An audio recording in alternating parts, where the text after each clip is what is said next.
A blessed day to everyone, uh, to our followers dito sa The Preacher's Notes, sa ating mga kapatid sa Panginoon that are working abroad, ay sana po'y pagpalain kayo ng Panginoon.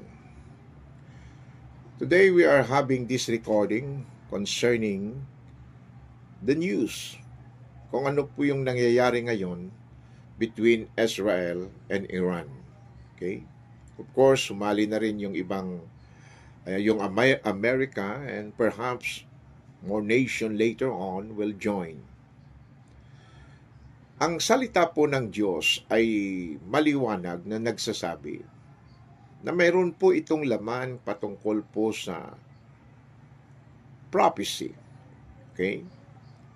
Kaya mababasa po natin sa King James Bible yung mga salitang tulad na I am Alpha and Omega,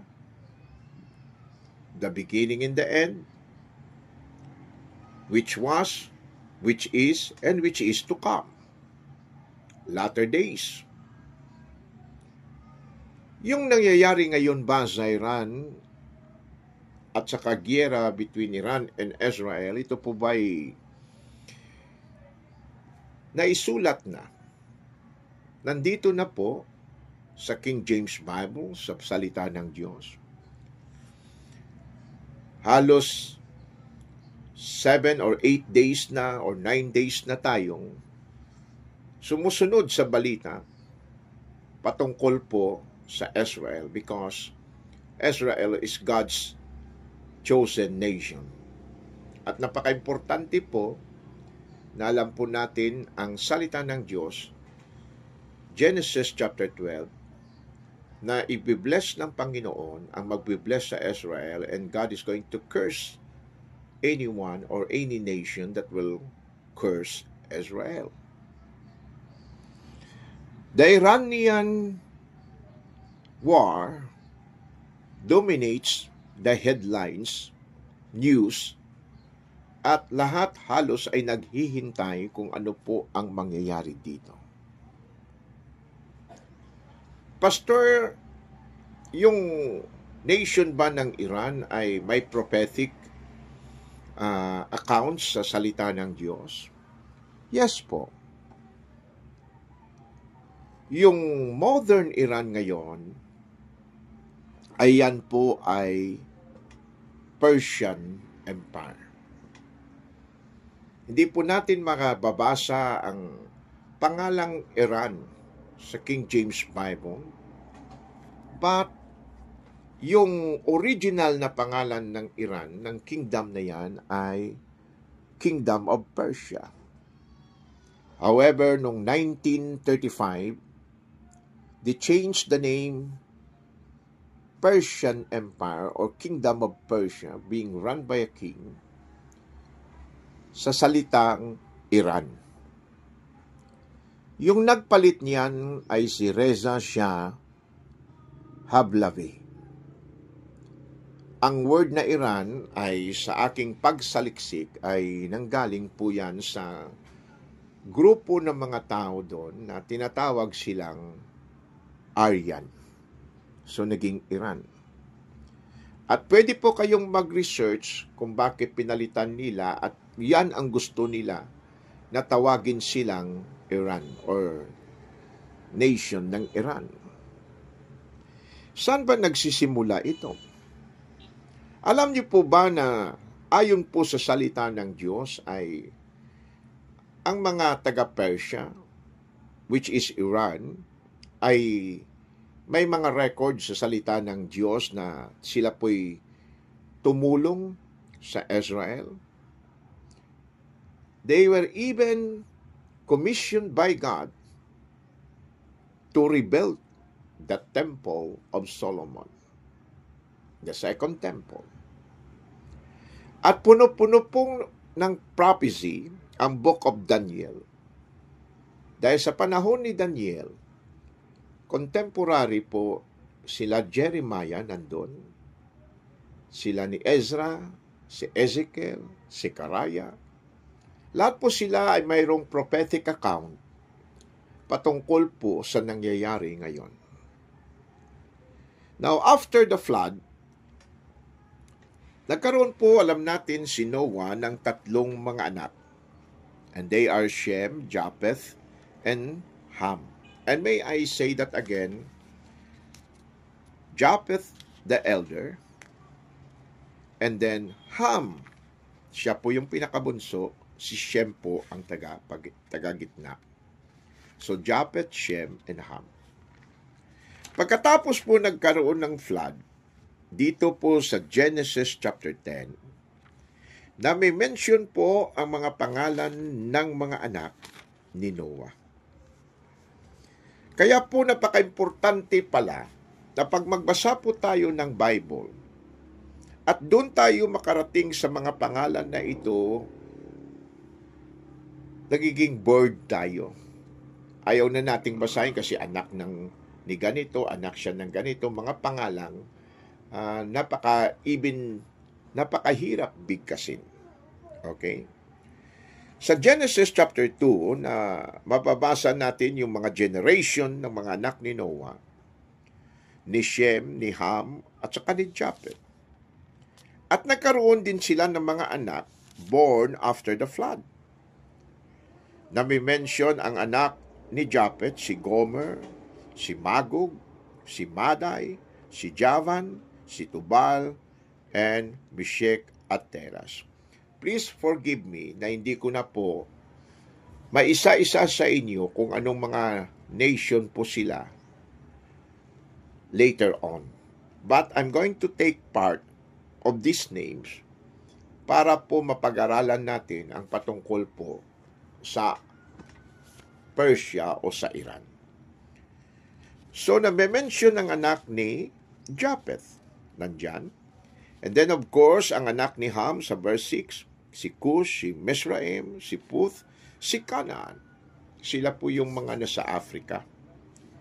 And then, of course, dito sa verse 21, unto Shem, ay mayroon din siyang mga anak, the children of Shem, sa verse 22, si Elam, si Ashur, si Arphaxad, and Lud, and Aram.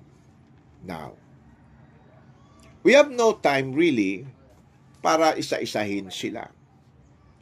But notice yung anak po ni Japheth na sila po yung mga Gentile nation later on ay name-mention sa salita ng Diyos na sila po yung si Gomer, Magog, and Madai. Tubal at iba pa. Okay?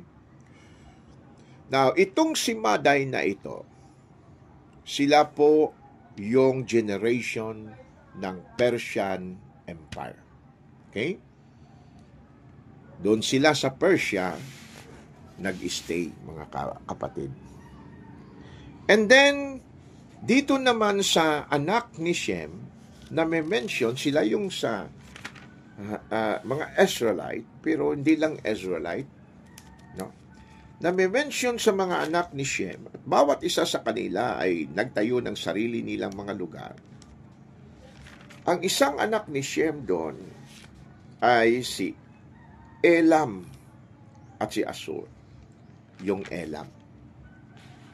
Yung Elam, mga kapatid, sila po yung descendants doon sa northern part ng Persian Kingdom. Sila po. Malapit po yan sa Sosa, yung mga Elamites. Mababasa natin later on sa salita ng Diyos. So, itong Medes Persia or si Madai at saka si Elam, doon nanggaling ang lahi ng mga Aryan or Iran. Malapit po sila sa Babylonia, sa itaas, Persian Gulf, ay kanila po yan. Okay. So, tandaan natin, nag-change ang name noong 1935. Instead na Kingdom of Persia, tinawag na lang na Iran. Okay. So, si Madai, nagsettle po siya dito banda sa ilalim na malapit sa Gulf. sa Persian Gulf. Sila po ang mga Aryan na ito, they are independent, tough, masabi nating strong mountaineers. Okay? Namuhay po sila doon. And then, naka-record po sa Genesis chapter 14, yung tinatawag kong First International War. Mababasa po natin dyan, and it came to pass in the days of Amraphel, king of Shinar, Arioch, king of Elazar, and Chedorlaomer, notice, king of Elam, and Tidal, king of nation. Nagpakigera po sila, alam na natin yung story, laban po sa Sodom and Gomorrah, yung mga hari na yon. At isa sa kanila si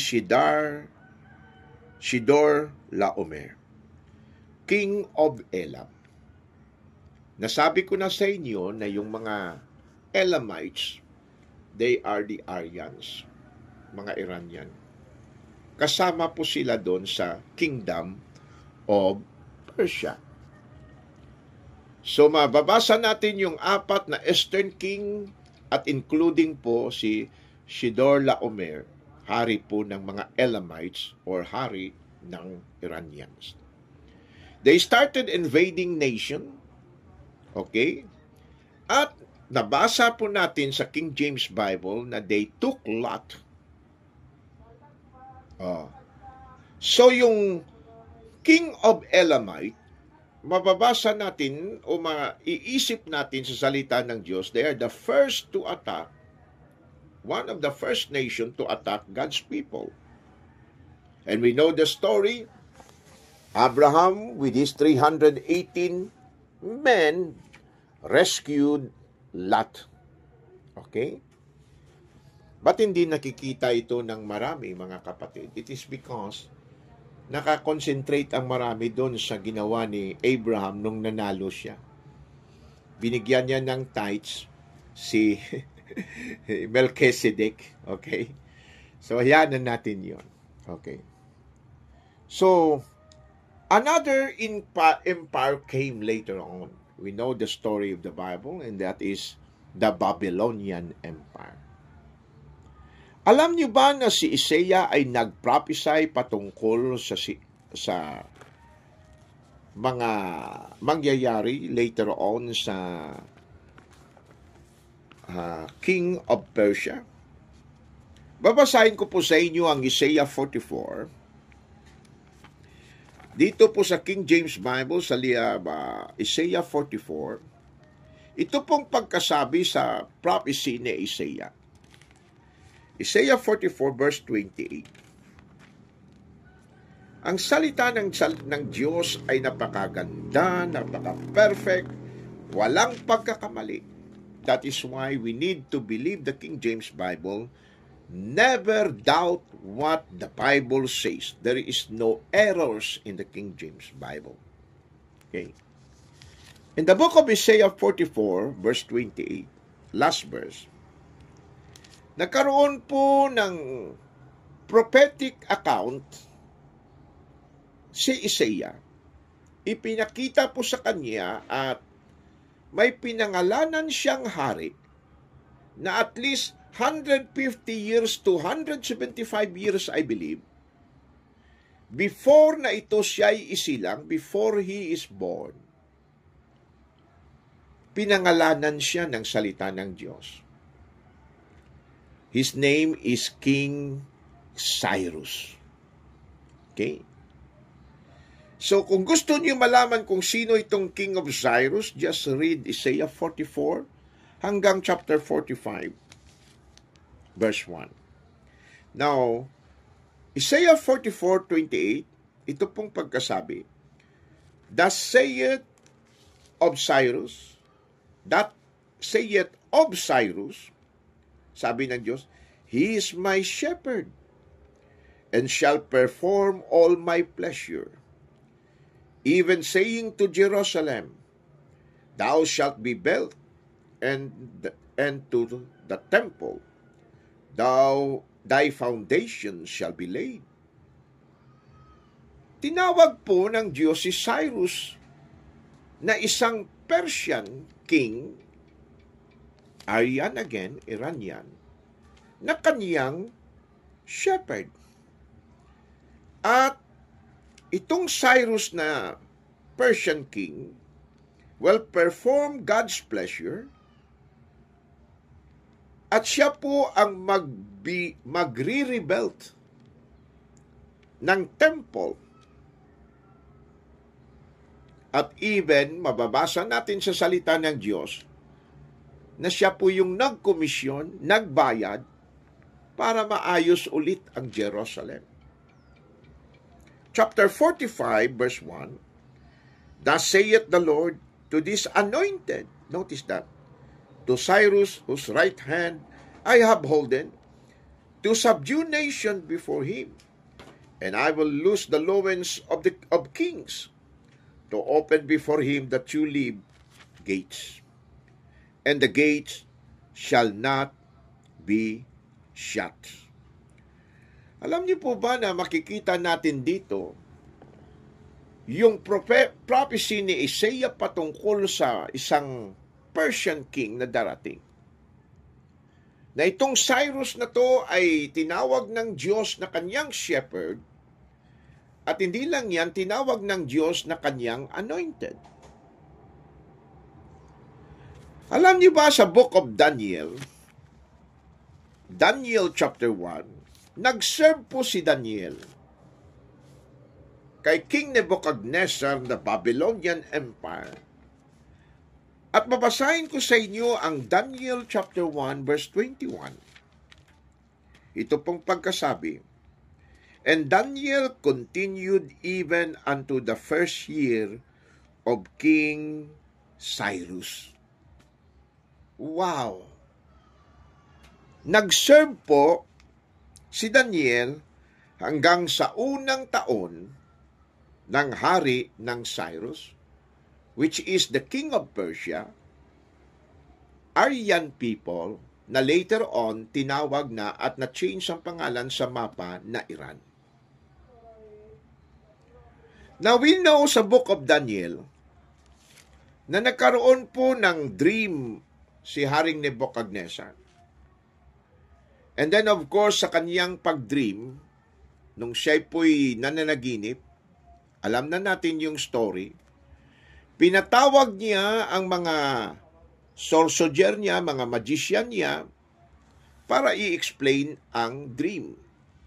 Yan po'y mababasa sa Daniel chapter 2, verse 32 to 39. Ito pong pagkasabi, sa dream na to, si Daniel ang nagbigay ng interpretation. Sabi niya, mahal na hari, ang nakita mo, sabi niya, yung ulo niyan ay gawa sa gold. It represent you, the kingdom of Babylon. Okay? And then sabi niya, yung chest naman at saka yung mga arms, dalawa, gawa sa silver. It represents Medo-Persian Empire or the Persian Empire, which is, pag nabasa po natin dito sa Book of Daniel, nung namatay si Nebuchadnezzar, pumalit ang kanyang anak, and then later on, pinatay po siya ng Persian Empire o ng hari. And then sabi ni Daniel, yung belly, yung tiyan at saka yung thigh, gawa sa bronze. Alam niyo ba kung anong empire yan? That is the Greek Empire. And then yung legs na gawa sa iron, that is the Roman Empire. And then ang feet of clay and iron mix. Yan po'y divided kingdoms of a future revival of the Roman Empire. Yan po ang trend ng prophecy sa Bible. And then we know the stone that crosses the statue na gawa na panaginip ni Nebuchadnezzar represents God's kingdom na magiging ultimately triumph over all the earthly kingdoms. Kaya po, yung subject talaga ng salita ng Diyos, it is about kingdom. It is about the Lord Jesus Christ who is going to reign for 1,000 years. Diyan sa millennial time. And of course, His government shall increase forever. Eternity, hari po ng mga hari at Lord of Lords ang ating Panginoong Hesukristo. Huwag po nating masyadong mamadaliin. So, ang mangyayari sa dream na yon, Nebuchadnezzar, empire mo, and then darating si Cyrus, the Persian king, to conquer Babylon later on. Now, Daniel chapter 5, dito natin mababasa sa Daniel chapter 5. Ito pong pagkasabi. Basahin ko lang sa inyo sa Daniel chapter 5 and then sa verse 26 to 28. Alam na ninyong story na ito. Verse 26, sa Daniel chapter 5, si Belshazzar, the king, nung wala na si Nebuchadnezzar, ang sumunod sa kanya ay si Belshazzar, king made a great feast to 1,000 of his lord. Ngayon, Belshazzar, while he tasted the wine, commanded to bring the golden and silver vessels which his father Nebuchadnezzar had taken out of the temple. Ginamit niya po. Contemptible ang ginawa niya. Kaya may aral tayo mga kapatid. Huwag po nating hayaan na i-blaspheme o i-insultuhin ng ating Panginoong Diyos sa ating pananampalataya. So, ang nangyari sa kanya nung gabi na yon kay Belshazzar, mababasa natin sa verse 26, nakakita po siya ng isang writing, many, many tekel of her sin.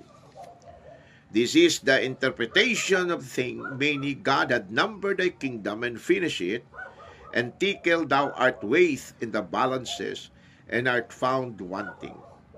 Perish, thy kingdom is divided and given to the Medes and Persian. Wow. So the next kingdom is the Persian kingdom.